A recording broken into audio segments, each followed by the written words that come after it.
Welcome to my channel. In this video, I'm going to show you how to fit and true a pattern for a pair of 1970s style trousers. It's crucial to check the fit and true your patterns before exporting them to cut out in real life. But because everyone has their own style and expertise in fitting garments, this tutorial will show you several sets of tools for fitting and truing in CLO3D. Check out my Patreon in the description below for the project files used in this tutorial, as well as a written step-by-step guide, project ideas, and one-on-one support for advancing your skills. Let's get started. The first thing we're going to do is open the project file that's available on my Patreon with the link in the description. So File, Open, Project. Find the project where you saved it on your computer, Fitting and Truing Project. All right, and when it opens, you can see that it's a pair of cute 1970s trousers, and the fit really isn't too bad. All I did to get to this point is I downloaded a pattern off of Commercial Pattern Archive, and I just traced the cutting layout. I did a few tweaks, but ultimately this is where I landed. But as we start to investigate the fit of this garment, we'll find out what is truly happening here. All right, the first thing we're going to do is open our fit map, and there is a hotkey for this, which is Alt or Option 8. So when we click that, you'll see right up here on the 3D display options, this map just turned red and yellow. So it's actually right here if you want to turn it off and on. And nothing really changed, but you'll see if I simulate and then I grab the garment, you can see that it starts to create these yellow and red blobs, and that's actually showing the stress on the garment that we wouldn't otherwise see. So the thing is, when you're fitting a muslin in a fitting room, if something doesn't fit, it just won't, you can't pin it closed, and that's that. But CLO3D, if CLO3D worked that way, we would all be really frustrated. So what it does is, instead of saying something doesn't fit, it will just stretch the mesh to make it fit. And you won't know that the mesh is stretched unless you turn on the fit map. And actually, we turned that on and it still doesn't look too bad. But here's the thing. The fabric that these pants are made out of is the default fabric, which is just some random fabric that I don't even know what it is. And we don't really understand the properties of that fabric. What we need to do is choose the fabric that we're going to use for this to make this pair of pants in real life. And to do that, we're going to go to our object browser, which mine's closed right now. So I'm going to go ahead and click up here. And my object browser will open, and click on my fabric, and also my property editor right here is closed too, so I'm going to go ahead and click on that. And when I click my fabric, all of the options for my fabric appear in my property editor, and I'm going to actually scroll all the way to the very bottom under physical property that says preset, and right now it says default for simulation. I'm going to click the drop down menu, and I'm going to go to cotton twill. And when I click cotton twill, you'll see that my simulation was on, and it changed the fabric to maybe one that has less stretch than the default fabric does. Also, you can start to see there's actually some twisting and some grain line issues going on here. So this is showing us an accurate representation of what will happen if we make these pants out of a cotton twill. There's actually one more setting that I want to show you that will show you the truth about the pattern that you drafted. And that is right over here, this icon on in the 3D toolbar. So what this icon is if you click it and you hold down, you can go to high res garment. And when you click that, it's showing you a set of options. And I just want to take a little bit of time to explain what's happening. The first option is particle distance. And right now mine is set to 5. That is way too low. That will probably crash my computer. So I'm actually going to set this to 10. And additional thickness can offset 0. Okay, so the particle distance, I'm going to have to, I'll cancel out of here, and I'm going to show you a different kind of display. So if I show the mesh view of the pants, you can see there's all of these triangles here. And they're about this much spaced apart pretty evenly throughout. So everywhere there's a triangle, and which is a polygon in 3D terms. So every time there's a polygon, It's created with lines that connect points, and the fabric can only bend on those lines. So what that means is it's kind of chunky a little bit. Like it looks pretty smooth, but it can be even smoother. So what the high res garment does when we click that, it says instead of, it's actually on 20 particle distance right now, instead of 20, let's make it 10.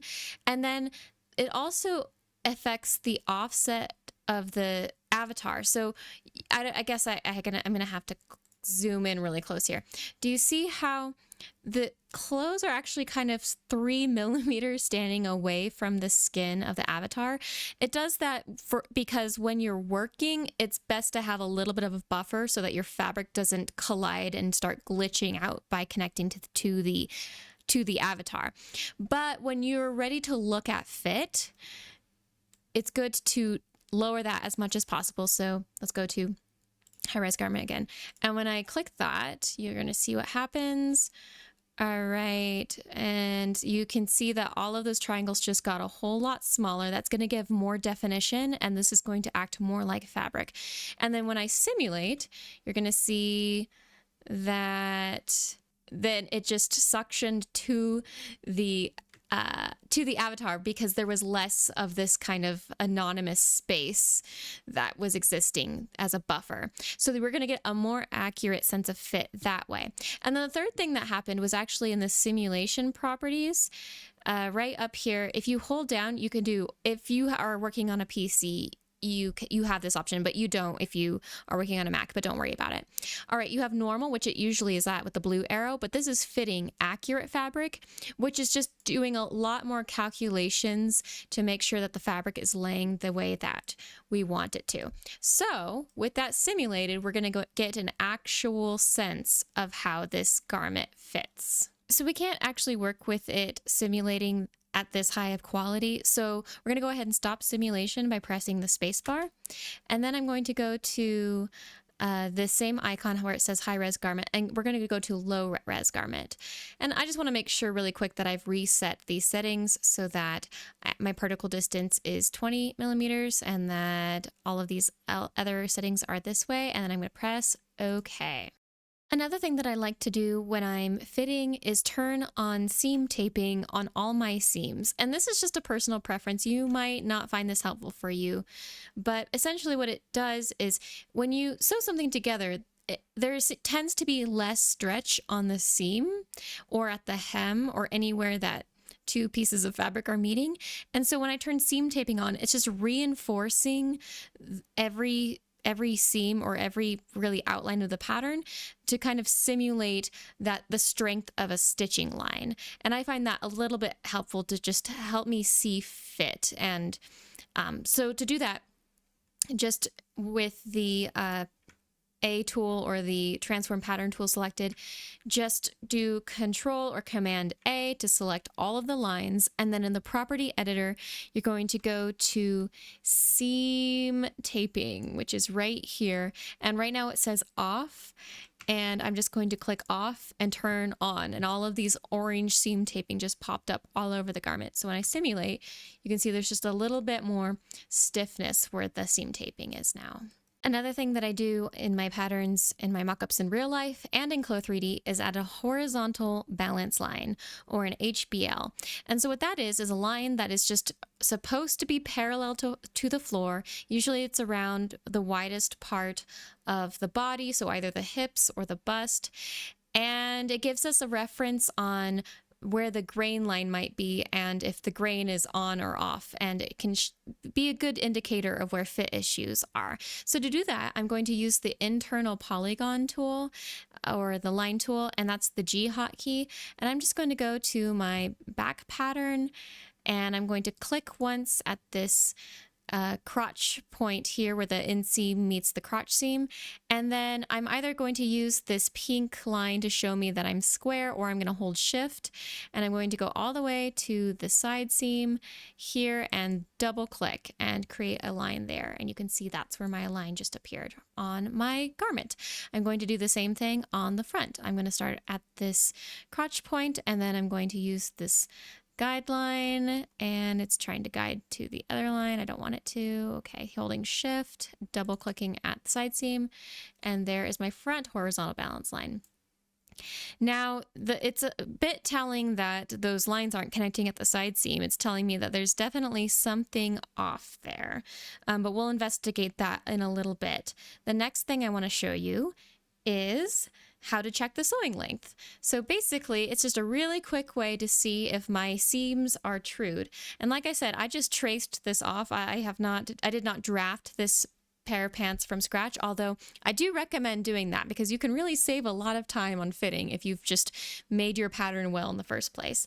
But I didn't for this tutorial, so here we go. I'm going to show you another tool. It's called Check Sewing Length, and it is in the 2D toolbar. It's this sewing machine with a magnifying glass next to it, and you just click on that button, and in the 2D window, it's going to show you all the seams that aren't trued. And go ahead and make sure that the length difference is 0.125 or 1/8 of an inch, because for me, that's the margin of error that I find acceptable in my patterns. If you want even less, then type less, but that's what it is for me. So it's showing me that, yes, sure enough, these side seams, I mean, you can see that they don't match up, but they are not trued. But also, looks like we have some issues with the darts, the connection of the pants to the waistband as well. So when I'm going in to investigate what needs to happen here, do I need to make the waist on the pants bigger, or do I need to make the waist on the waistband bigger, or what needs to happen? What I'm going to do is use the measuring tool on the avatar, and I'm going to check the measurement on the avatar to see what needs to happen. The tool we're going to use is the basic circumference measure avatar tool. So that is going to be right here, basic tape measure avatar. You're going to hold that down, basic circumference measure avatar. And so this is just a measuring tape, and it's actually showing me some reference lines here, which is very nice. My garment kind of disappeared for a little bit. So the waistband is right here where all the red is, and I'm just going to click once, and then kind of going around where I want that measurement to be, I'm going to click again. And I'm just dragging my mouse, and it's actually a little bit hard to control. And I actually can't see anything that's happening. I'm going to turn off this fit map. So it's fit map, so I can see a little bit better. All right, I'm going to try this again. So let's do one here, and then I'm just kind of like moving this third dot to kind of give it a tilt until we get to where we kind of want that to be. All right, so that's about 27.5 inches. That's what we want. I want to add some ease, so let's go for 28 inches. And just doing some quick math, 28 divided by 4 is 7. And I divided by 4 because my waistband right now, I mean, my whole pattern is divided into fourths. So I want to look at a measurement of about 7 inches for each of these waistbands. And right now I've got 6 here. And if I hold shift, oh, by the way, I have the edit pattern tool selected. So that's the Z hotkey. If I hold shift with that tool, I can click on multiple lines and it'll just do the math for me. So it looks like 6.2 there and 6 there, and 6 and 6.9. So yeah, that's probably why there's a lot of stress around this waistband. Not only is it not big enough for the avatar, but the seams don't actually match each other. It does look to me like the waistband is actually fitting pretty well up here. So I don't really want to affect that measurement, but I do want to increase this bottom measurement. So the tool I'm going to use for this is it's like a slash and spread tool. It's right up here. This is the icon, but I'm going to have to hold it down, right? Because if I just click it, it's fullness point, but we want fullness line, which is going to basically slash and spread along the entire piece. So fullness line, and then I'm going to go to the back, and I'm just going to it says click on a start and end point to select fullness line. So I'll start at the bottom here, go from there to there, go from there to there, saying that's kind of like I want that line to be like slashed into that line. Okay, So fullness line length, I'm going to type in 7. And that's because the fullness line was the first one that I selected. And the other thing you want to pay attention to, if yours, for whatever reason, it's not curving up this way, you can choose end or both, but I have it on start, and that works for me because this is my center back right here, and I want to maintain that on the grain, and I want the side to curve up to be the waist. So that looks good. We're keeping the 6 inches at the waist, and then making the bottom part of the waistband 7 inches. And so I'm going to go ahead and click OK. And it's going to give a nice curve there. And that was that back piece. And we're going to do the same thing on the front piece. So I'm just clicking along the bottom from one end to the other, clicking along the top from one end to the other. The window pops up. I'm going to type in 7. Okay, so this is an example. It's actually curving the wrong side. So I need to do the other side because that's the side that the waist is on, keeping the center front on the grain. Okay, and then go ahead and simulate. And that looks a lot better. I have to turn my fit map back on though to see. All right. Okay, so there's some issues in the back, but the front is actually looking pretty good. Another technique for checking fit is to work from the top of the garment where it's hanging off of the body downwards. And you can actually isolate pattern pieces so that they're not kind of affecting each other in weird ways. And you can like isolate the problem and then work one piece at a time. So what I mean by that is I'm going to go ahead. I have the Q tool, or the, I guess, select move tool selected, and I'm just going to click my front patterns holding shift so I select multiple at the same time, and then I'm going to right click and say deactivate pattern and sewing, basically saying don't even listen to them.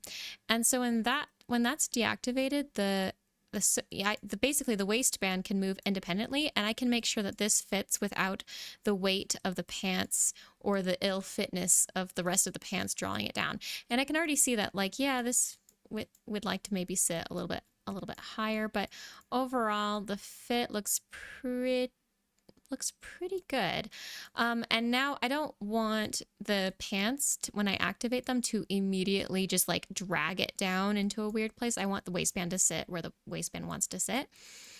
So I'm going to freeze the waistband while I work on the rest of the pants. So shift, clicking, waistband, and make sure it's in a good spot. Right click, freeze. Now the freezing will it basically just makes it solid, but when I activate the pants, it'll still sew to it, so the rest of the pants won't just be free. So to activate them, I'm just going to, again, shift click, and then there is a hotkey for this. It's Control or Command J, but just go ahead and click that there. All right, and now my pants just kind of flew into space. So that's a really great way to just isolate pattern pieces so you can really work on the ones that are the problem children. All right, the next trick I'm going to show you is just laying patterns on top of each other in the 2D window. So I'm just going to grab my front pattern, and I have the A, or the transform pattern tool selected. I'm just going to grab my front pattern, and I'm going to line it up along the horizontal balance line with my back pattern. And that shows you pretty much right away what needs to happen for truing these garments. And once we true them, I'm sure the fit will look much better. And then one more tool right now that I'll just show you really quick is the translucent surface in the 3D window. So this one's really great for checking the fit of the crotch seam. So it does look like I do want to definitely shorten that crotch seam. It's a little bit long right now, but we'll come back to that. Before we start fine-tuning fit, I just want to make sure that our major problems are addressed. And right now that is this back right here. And I think it is because, and I'm going to go back and check. Yeah, it's because these two are not matching up. Whereas the front is, but when we made this edit, but the back is not. So I'm going to go to the Z or edit pattern tool. I'm going to go to close out of there. And let's see, that was 7 inches. And this together is basically 6 1/4. So I need to add, let's see, yeah, 3/4 of an inch. So I'm going to maybe add 2 like a 1/4 inch here. So, oh, I need to show you guys this. Okay. So what I did just then is I grabbed this point and I moved it over. I was using the pink guidelines. Actually, I was holding shift to make sure I was moving on an axis like I would with a ruler. And then while this is clicked and dragged and hold shift, I right clicked. And when I right clicked, this window popped up and it said, do you want to be specific about how much you want to change this? And yes, I do. I wanted to move this over 0.25 inches. And since I was holding shift, it's only moving it on the X axis. It's saying X axis moves a 1/4 inch, Y axis moves nothing. All right, there you go. So that looks good. And then that was a 1/4 inch. So I'm gonna actually make this dart smaller, a 1/4 inch on each side. So I did the same thing where I was holding the little the point, and I'm holding shift so it moves on the x-axis, and then I'm right clicking. So there's a lot of buttons being pressed right now.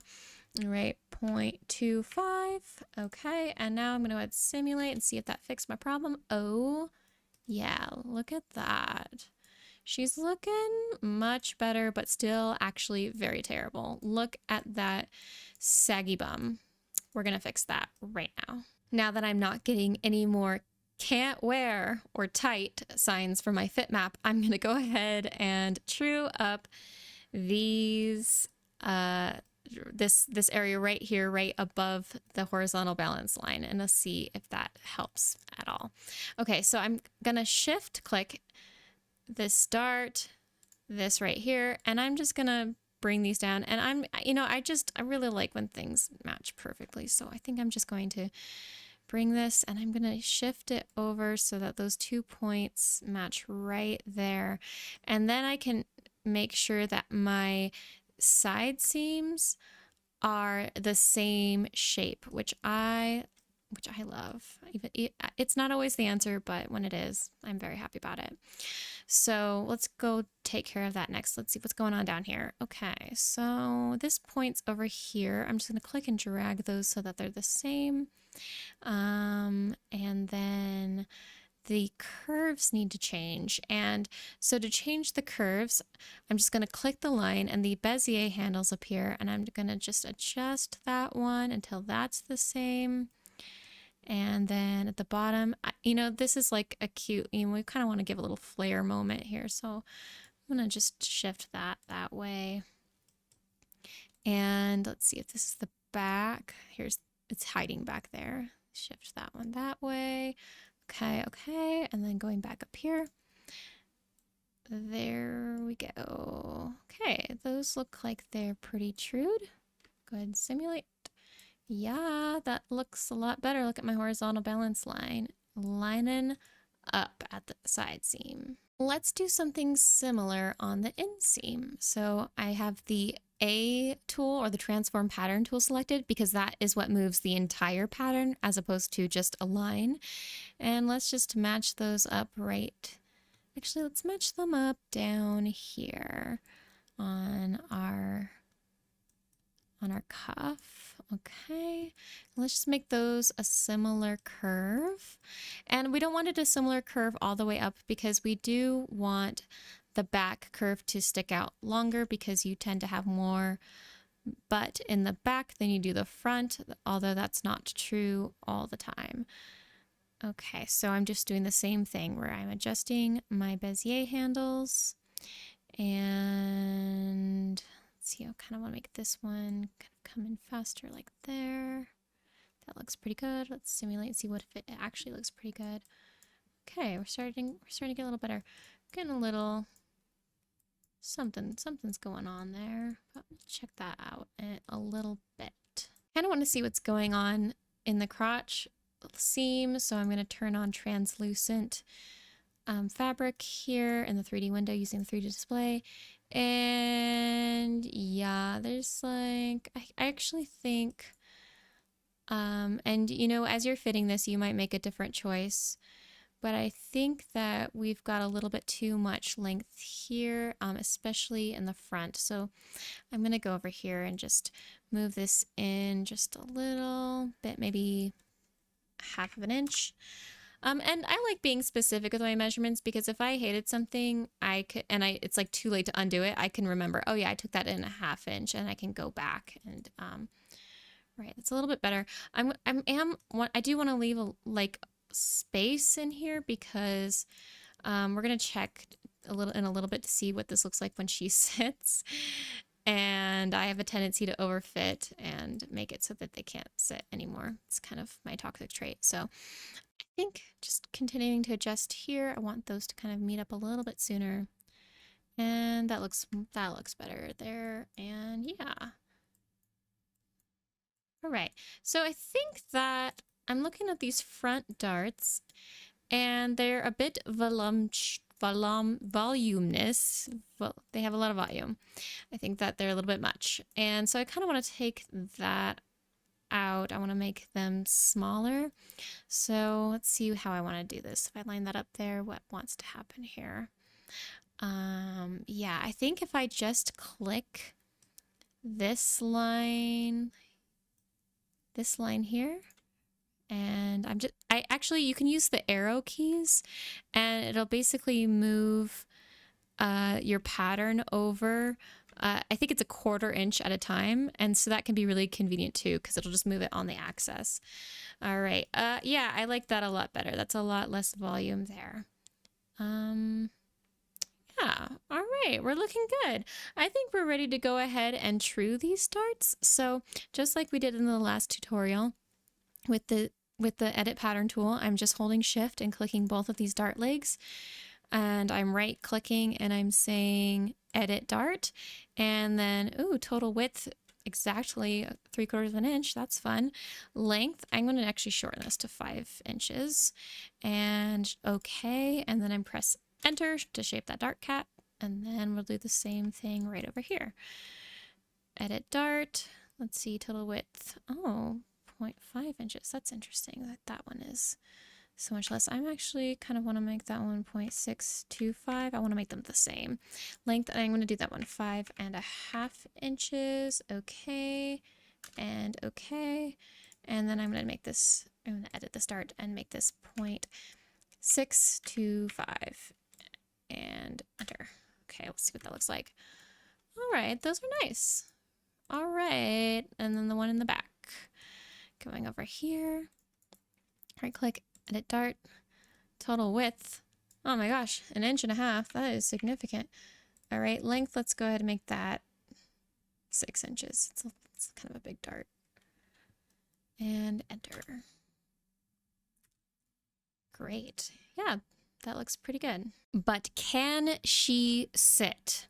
We'll find out. I'm going to stop simulation, make sure that I have my Q tool selected, shift select all of these boys, unfreeze them. All right. And we're going to go ahead and go to the library, open that up, go to avatar, go to female V2, go to pose, and you might need to download this pose. It might be grayed out like all of these other poses are, but go ahead and try to find the, oh, actually I have to download it too. Okay, it's FV29, which is sitting. You double click that and it's going to ask you, do you want the pose only? Do you want the pose and joint? Don't maintain current shoe pose and don't align bottom to the ground. Unclick both of those and then click OK. And she sits. And she did not bother to pull up her trouser leg when she sat down, so we'll go ahead and help her out and do that for her. Same here. It's like, you know, I don't know if she's not very good at sitting, but it does look like there's some tightness here. But I do want to check this with a higher quality fit just to make sure. So I'm going to close up my library. I'm going to go to high-res garment. I want to reset. Oh, I do want that to be 10. I don't know why mine keeps saying 5. I don't want that. All right. Okay. And I'm going to simulate and then we'll really see what's going on here. Okay. You guys, I think she can sit. This is great. Just a little bit tight there, but you know, ain't that the way. I think this is writing up maybe a little bit weird. Feel free when you're, when you're adjusting, just to like use your little 3D hands and move things around, because sometimes it might show tightness just because of how it's laying. I feel like there's some gapping here, but I would want to try this on my performer before I took this in anymore. I think this is a really, really good start now. Now I'm going to change this back to low res garment before we change her pose back. Because we do want it to be simulating when we change the pose so that the garment changes pose with her. So going to the library, and let's go back, I guess this first one, FV21 pose, double click that. We don't want the current shoe pose only. Okay, we do want to align bottom to the ground. Actually, I don't know if that's gonna work. Let's see. Okay. Oh, okay, great. And then here's what's funny. I don't know what's going on with these heels, but if you right click her and then reset joints, it fixes it. Okay. We're good. All right, just do a little tugging here and there, and we're gonna check the fit one last time, closing out of the library on her. So let's go to high res garment, 10, okay. And simulate. And there it goes. So what I'm looking at is, besides here, which I don't know what's going on there, probably just it's a tight seam for it to sew. But besides there, what we're looking at is that there's no spots that you can't wear too tight, that this horizontal balance line is horizontally balanced, and that we just overall like the way that it fits and that it's pleasing. It might be a little bit long, but thankfully she's got super, super duper long high heels, so I'm into it. And you can keep tweaking this as well. It's the same tools. That's mostly edit pattern and just kind of moving things around. Remember, you can click and drag points or lines. You can click and drag, and then while clicking and dragging, right click and type in a measurement that will give a specific amount that it's moving or direction. Or you can use the arrow keys to move things around. So just try that combination, figure out what works best for you. The last thing I'm going to show you is how to add a cute pattern to your fabric so you can show it off to all your friends and your directors. All right, so go to fabric, and there's a little add print button. It's very small, just looks like a plus sign. It's not this plus sign though, it's this one. So just click that, and I included a little plaid moment in your file, so just double click that and it will assign it to this fabric. And it's huge, and I don't know why, but it is. But if you go to the property editor and you go to let's see, on print is selected, basic parameters. It's under transformation right here. And then it's giving you some percentages. Just click one of them and type in 25%. And it'll make it much more reasonable scale.